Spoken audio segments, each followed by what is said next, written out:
விடுதலை பயணம். அதிகாரம் 1. எகிப்தில் இஸ்ரேலரின் அடிமை வாழ்க்கை.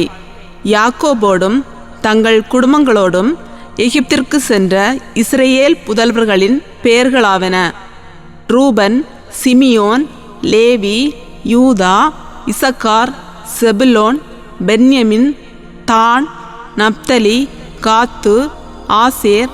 யாக்கோபின் வழிவந்த இவர்கள் அனைவரும் மொத்தம் 70 பேர். யோசேப்பு ஏற்கனவே எகிப்தில் இருந்தார். பின்னர் யோசேப்பும் அவருடைய எல்லா சகோதரரும் அந்த தலைமுறையினர் எல்லாருமே இறந்து போயினர்.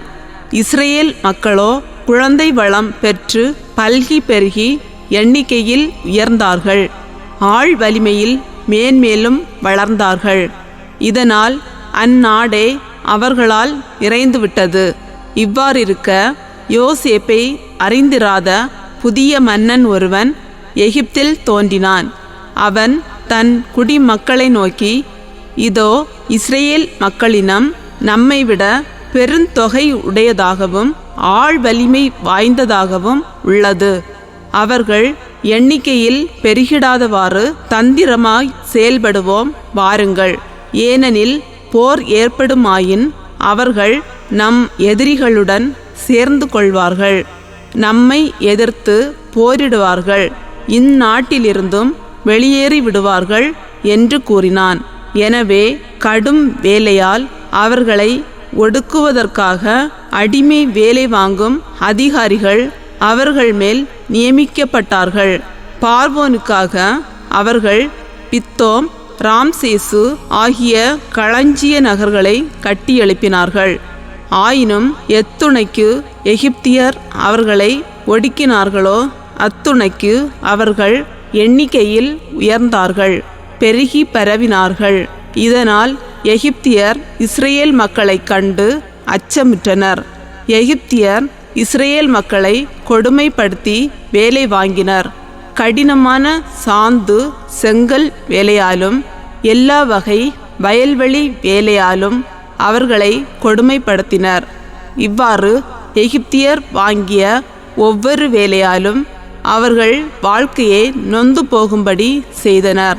எபிரெயரின் மருத்துவ பெண்களான சிப்ரா, பூவா என்பவர்களிடம் எகிப்திய மன்னன் கூறியது: எபிரெய பெண்களின் பிள்ளை பேற்றின் போது நீங்கள் பணிபுரிகையில் குறிகளை கவனித்து பாருங்கள்.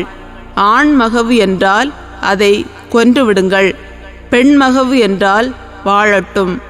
ஆனால் அம்மருத்துவ பெண்கள் கடவுளுக்கு அஞ்சி இருந்ததால் எகிப்திய மன்னன் தங்களுக்கு கூறியிருந்தபடி செய்யவில்லை. மாறாக ஆண் குழந்தைகளையும் அவர்கள் வாழவிட்டார்கள். எனவே எகிப்திய மன்னன் மருத்துவ பெண்களை அழைத்து அவர்களை நோக்கி, ஏன் இப்படி செய்து ஆண் குழந்தைகளை வாழவிட்டீர்கள் என்று கேட்டான். அதற்கு மருத்துவ பெண்கள் பார்வோனை நோக்கி, எகிப்திய பெண்களை போன்றவரல்லர் எபிரெய பெண்கள், அவர்கள் வலிமை கொண்டவர்கள். மருத்துவ பெண் வரும் முன்னரே அவர்களுக்கு பிள்ளை பேறு ஆகிவிடுகிறது என்று காரணம் கூறினார்கள். இதன் பொருட்டு கடவுள் மருத்துவ பெண்களுக்கு நன்மை செய்தார். இஸ்ரேல் மக்களையும் எண்ணிக்கையில் பெருக செய்தார். அவர்கள் ஆள் வலிமை மிக்கவர்கள் ஆனார்கள். இம்மருத்துவ பெண்கள் கடவுளுக்கு அஞ்சி இருந்ததால் அவர் அவர்களுடைய குடும்பங்களை தழைக்க செய்தார்.